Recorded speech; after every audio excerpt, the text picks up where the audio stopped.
Italian home minister আসছিলেন আমাদের সাথে, তাদের একটা বাইলেটারাল মিটিং ছিল। বাংলাদেশ থেকে দুইটি ক্যাটাগরিতে কর্মী নেবে ইতালি।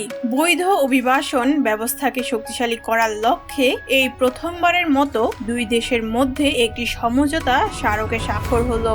ইতালি স্বরাষ্ট্র মন্ত্রী মাতেও পিয়ান্তে দোসি এবং প্রবাসী কল্যাণ উপদেষ্টা ডক্টর আসিফ নজরুল এই চুক্তিতে সই করেছেন। চুক্তিতে বলা হয়েছে, বাংলাদেশিদের জন্য ভিসা কোটা বৃদ্ধি, যৌথ ওয়ার্কিং টিম গঠন, ট্রেনিং সেন্টার স্থাপন ও দ্রুততর ভিসা প্রক্রিয়ার উপর জোর দেওয়া হবে।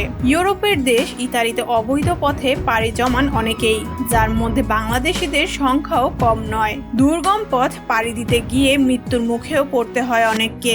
এই অবস্থায় অবৈধ অভিবাসনের পথ খুলে দেওয়ার লক্ষ্যেই ঢাকা সফর করেছেন ইতালীয় স্বরাষ্ট্রমন্ত্রী। তিনি জানিয়েছেন, আমাদের লক্ষ্য অবৈধ অভিবাসন নয়, বরং তা যেন বৈধ পথে রূপান্তর হয়। এজন্য মানব পাচার প্রতিরোধ ও বৈধ অভিবাসন সহজ করাই আমাদের অগ্রাধিকার। বাংলাদেশি কর্মীদের জন্য চাকরির সুযোগ বৃদ্ধি ও শিক্ষার্থীদের জন্য স্কলারশিপ বাড়ানোরও আহ্বান জানানো হয়েছে।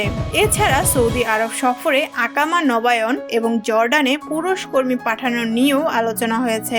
বিশেষ করে যারা অবৈধভাবে অবস্থান করছেন তাদের আহ্বান জানানো হয়েছে জর্ডান সরকারের কাছে গিয়ে নিজে থেকে বৈধতা নেওয়ার জন্য।